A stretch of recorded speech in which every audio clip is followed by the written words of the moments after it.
그래서 예를 들면 이런 거예요. 변화, 그러면 직장의 변화 올 수 있죠. 직장의 변화. 직장의 변화는 어떻게 올 수 있냐면은 이직 이런 것들이잖아요. 그럼 변하니까 달이 관여할 수 있어요. 그런데 자, 이직을 했습니다. 이직을 했습니다. 그러면 달이 작동해서 이직하는 경우도 있어요. 달이 작동해서. 왜? 그 자체가 변화니까. 되죠? 근데 화성, 이제 앞으로는 우리가 이제 이거를 하나씩 할 때마다 태양하고 달을 냈는데 이제부터 영어로 조금 할게요. 화성을 우리는 마스라고 합니다. 마스 이렇게 부릅니다. 마스. 이제 우리가 마스가 작동하는 경우가 있고 달이 작동하는 경우가 있어요. 이직을 하는 건 똑같아. 회사를 그만둔다. 이것도 변하죠. 이건 다 똑같아. 근데 달이 작동해서 만약에 이직이거나 회사를 그만두게 되는 경우하고 마스가 작동해서 회사를 그만두게 되는 경우가 있는 거예요. 화성도 변화예요. 변화예요. 그러면 뭐가 다릅니까? 라고 얘기했을 때 그 행성의 속성에서 기인한다고요. 그러니까 달은 뭐야? 감정적 변화야. 감정적 변화야. 감정적 변화가 있어서 그만두는 거예요.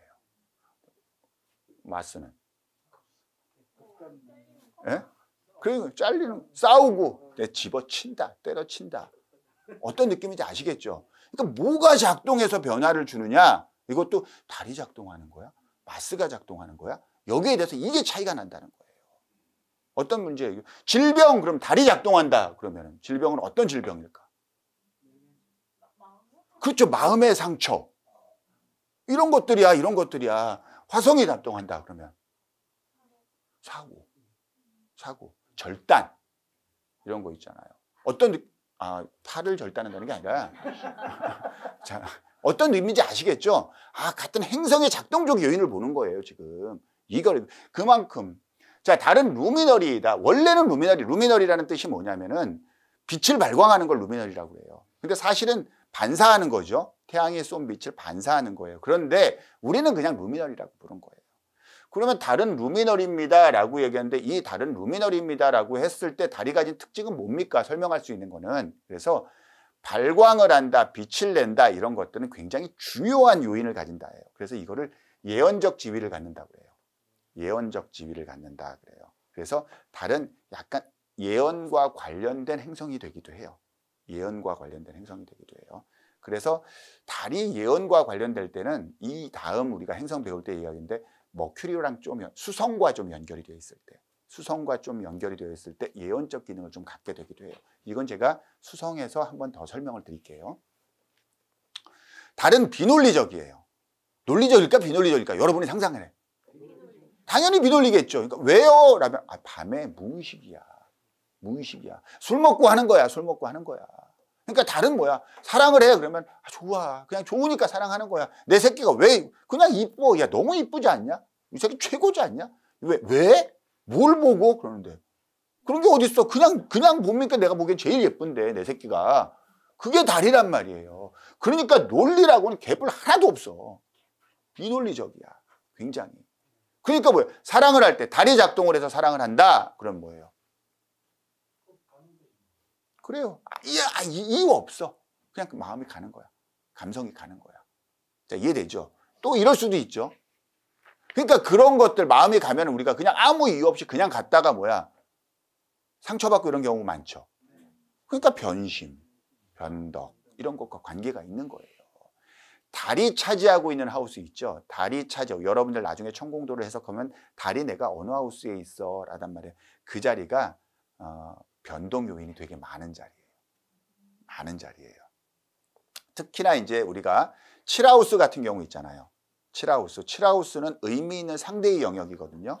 그럼 의미 있는 상대의 영역에는 뭐까지 포함되냐면은 배우자를 포함하는 거예요. 그러니까 보통 7하우스를 배우자의 하우스다라고 하는데 그냥 배우자의 하우스로 규정 짓지 마세요. 배우자를 포함해서 의미 있는 상대예요. 의미 있는 상대는 뭐냐? 경쟁자가 될 수도 있습니다. 그러니까 7하우스에 예를 들어서 달이 있다. 그럼 변동 요인이죠. 근데 얘가 힘을 잃었어. 그럼 힘까지 없어. 좋지도 않아 상황이. 그러면 배우자 쪽에 변동 변화가 심하다라는 것을 해석하는 굉장히 중요한 지표로 쓰는 거예요. 자, 무슨 말인지 아시겠죠? 또 가서 뭐야 7하우스에 달이 있으니까 어째 꼴보기 싫더라. 뭐 이런 거 하면 안 됩니다. 그냥 그거 하나만 보고 막 그러면 안 돼요. 아무튼. 자, 그래서 감성적입니다. 이 감성적인 것과 굉장히 관계 있는 게 이제 보육, 양육 이런 기능들이에요. 그래서 보육, 양육 이런 것과 다른 굉장히 밀접하게 연결이 되어 있다라고 보시면 되는 겁니다. 그러면 이제 미논리적이잖아요. 다른. 그럼 논리적인 게 있겠죠.